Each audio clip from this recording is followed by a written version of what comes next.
Hello. As promised, I am finally updating a post. It's been a very long journey since my last post, not just with the surgery, but with life in general. Uh, to give a very brief summary as to what has happened, shortly after surgery, my computer died, and I couldn't afford to fix it, and I couldn't afford to replace it. So I decided to put that off, especially because in October, I had found out that if I don't choose to relocate, I would lose my job.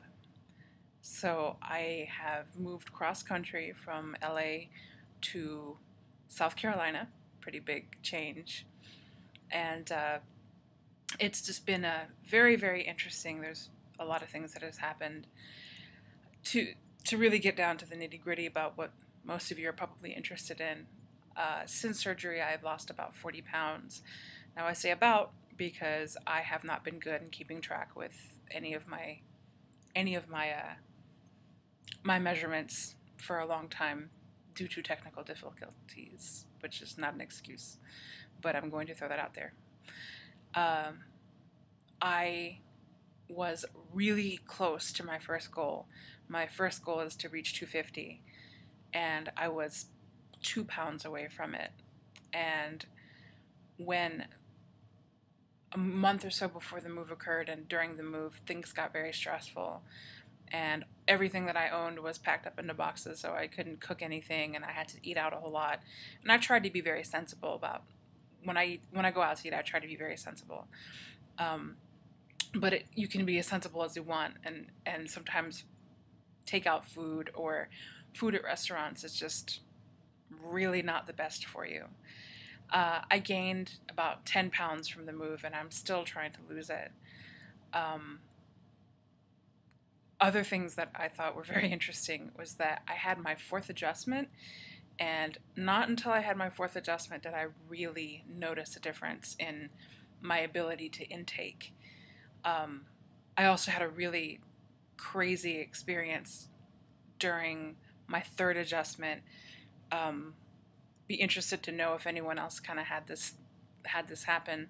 My adjustments were always scheduled around my period for some reason. It just happened to be the way it turned out. And during my third adjustment, it was a rough time of the month, and I was cramping and I was weak and irritable and nauseous and just all kinds of crap, which is what happens every now and then when I get my period. And I'm lying on the table, and at Cedars, the way that they handle the adjustment is that they they perform the X-ray and make you drink barium. So I'm lying on the table, and he's trying to stick the needle into the port, and um, I always say, I'm going to push up on my stomach to push out my stomach to help you have more of a base for the port to rest on so that you can push down easier. And the pushing exacerbated my cramps, and I got really sick. I got super nauseous and dizzy to the point where they had to lay me back down right after my adjustment. I had also seen, that was the first time I saw the barium go down my esophagus for the first time. And I don't think it was entirely a mental thing. It could have just been in my weakened state that watching how small the hole was for the barium to go down was unsettling. Um, but I kind of proved that wrong on my fourth adjustment because I made sure I watched and I wasn't affected by it. I got really sick to the point where, like, I had to lay down. I had to issue a massive bowel movement and it wouldn't happen. And I'm sure this is thrilling for all of you to hear. I couldn't, I got everything I tried to drink, like when I drank water, I would get nauseous. I tried to make tea, I got nauseous. And I said, okay, if this is still what's going to happen by the end of tomorrow, I'll go back to the hospital and see if they can loosen me up or something. But by the next morning, I was okay.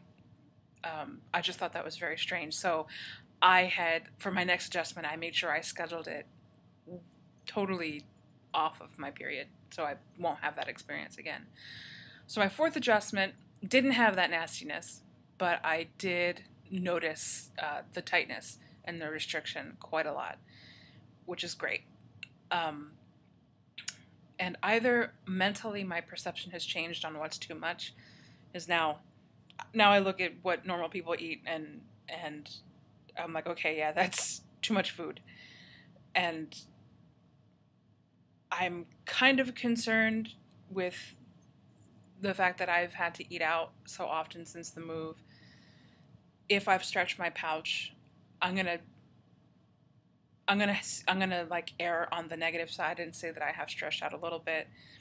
I'm hoping I haven't, because the last time I thought that I stretched myself out, I didn't whatsoever. But anyway, yeah, that's kind of where I am right now.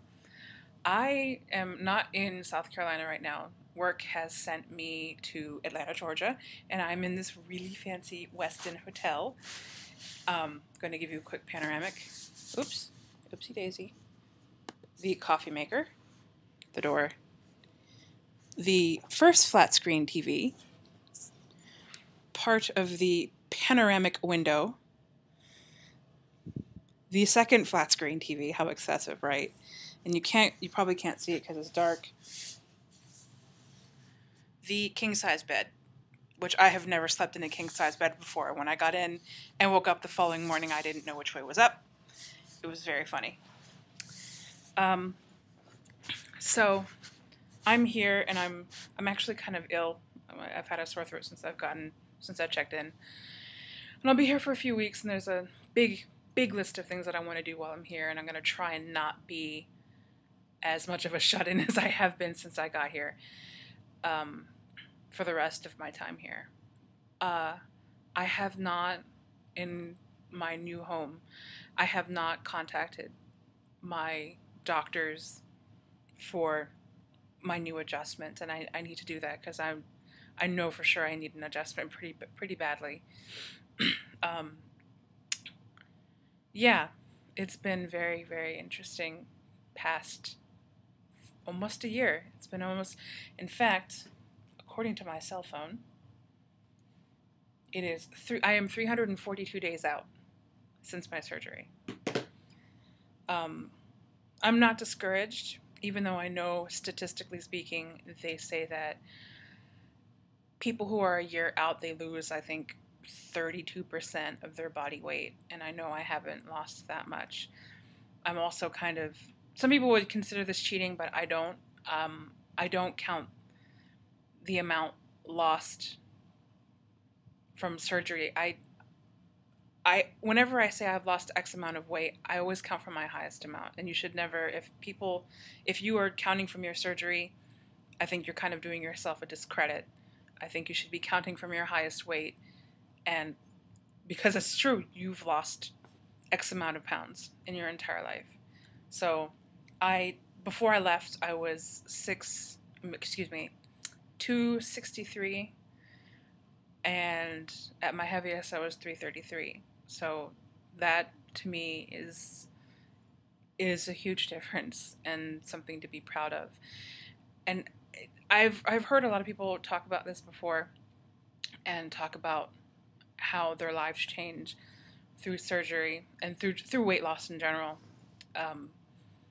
The the attention that people give you, and I know for me, my transformation was a lot more than just the weight. It's about let's say personal hygiene. I'll just call it that. Or how you take care of yourself, or how you present yourself. And I'll talk more about that later, because I'm starting to make some realizations in terms of where I grew up and as a child, and where I grew up as a woman, which to me I consider I grew up as a woman in LA, and what I've learned from there. So my YouTube time is just about up, and I will cut this short and update you guys sooner and try to make a cohesive post on soul eating. Thanks for checking in.